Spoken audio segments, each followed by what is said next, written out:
Hello, I wanted to show a quick video of a shooting tarp I hung up in my garage. I wanted to show this in case somebody has a similar situation and they need to have a tarp that can be retracted. As you can see, I don't have a lot of room in my garage and I have no real place to hang it up and leave it hung up. I need to get access to the entire garage, so this is a good solution for it. I got the idea from another video on YouTube of a guy that had, I think also a guy in Minnesota actually, that had done this. And although this is a little bit different than what he did, the concept is the same.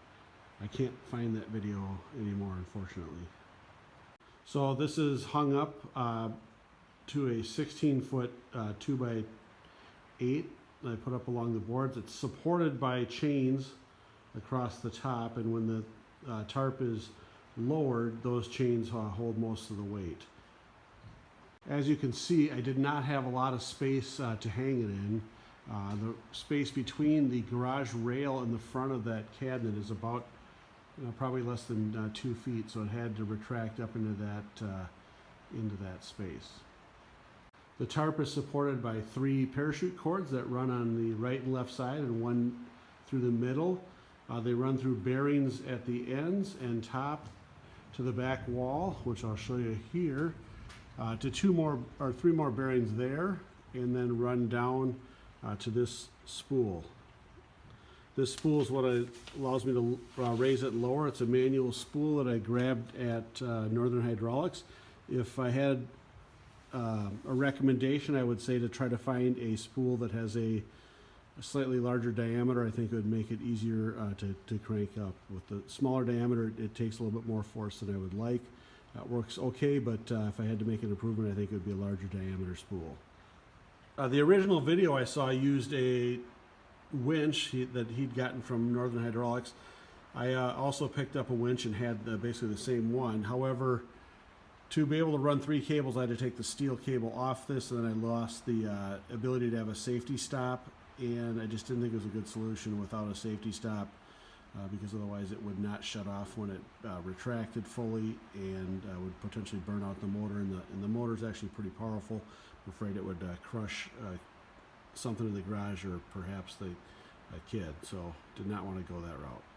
This is the side of the spool, and there's kind of an important part here. When you're looking for a spool, if you decide to get something, you have to provide some mechanism for a stop. In this case, you can see that ring here. That's a spring-loaded little pin that goes in and will stop it every 90 degrees.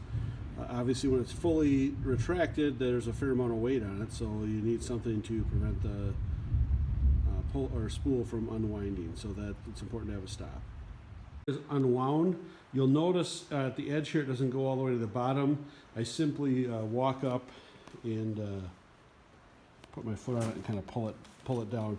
I've only got a dowel running through there, so it's not as heavy. You could put more weight in there, but I chose not to do that simply because it would put more strain when you're trying to roll up the tarp. Here's a view of the spool with parachute cord running up, 2 bearings there, and then going out to the 2 corners into the center bearing. And the view of the cord going to the end bearing. This is a deep groove bearing, and I'll show this close up this in a second, because that's an important feature. I did not go with this at first and I regretted it. There's the deep groove bearing, and this is the bearing that I originally used, and it was too small. What would happen is the parachute cord would ride off the bearing and get pinched between the side of the bearing and the side guides, and it would lock up, and you get the ladder out and unhook it and reroute it. Became kind of a pain in the butt. So went with the larger bearing, and that has worked out pretty well. This is a view of the larger bearing. You can see it's physically wider diameter, but it's also got a very deep V groove there that keeps the parachute cable inside there and tracks nicely. I found all my pulleys on Amazon. This is the SKU of the larger bearings. I found it on Amazon, but I'm sure you can get it in other places. So the Sniper's Edge tarp has grommets along the top that you can hang it to the wall with. I use that to hang it to the chains off the board there so that it hung down to the floor, and then I ran my cable after the fact. I had to punch grommets along the side. I did about every 12, 14 inches. I don't recall exactly which. Got the grommet kit from Northern Hydraulics, I believe, although they also sell them at Home Depot. I did it at either side of the tarp and also in the middle. The middle one's a little tricky in that you only want to go down, about 2/3 of the way through the goalie's head into his chest, and then you want to go around behind so you don't impact the 5-hole. You don't have a cord running right through the middle of that. So I'll try to show a quick picture of that behind, so you can see what the yellow tarp is. But you want to make sure this is free so that the puck hits that and then drops down into the pocket. And this is a view from behind of the yellow tarp. It's a secondary tarp behind the 5-hole in the upper and lower corners, and you can see why you want to keep that free and how that one is running from the middle down and bypasses the 5-hole. Alternately, you could run the cable on either side of the net and skip the middle one, in which case you'd have one at the end, one to the left of the net there, one to the right of the net, and one at the end.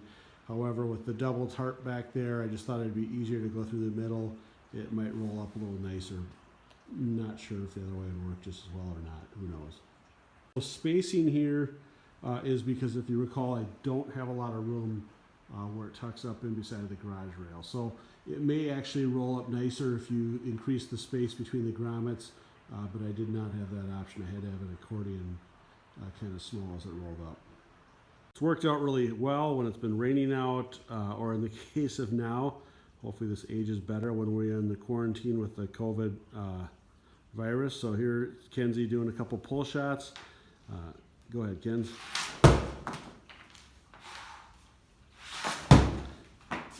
So as you can see, we get some indoor practice, burn off a little energy, have a little fun. So in summary, you need grommet punch for the side ones, a parachute cord or a cable, some sort of rope to roll it up, some pulleys and a spool. I used a manual one, but I did see the other guy use a motorized one, and that would actually be pretty nice if I could have figured out how to do it. And then what I did is I hung the tarp off the chains first, so I knew I had the height and everything right after putting the grommet holes in, and then I fished the cord through. So I knew it was at the right height, and rang it up with the spool, and it works pretty slick. So yeah, good luck if you're trying to do something similar to this. Hope it helped. The other video I saw helped me, so I wanted to share what I did.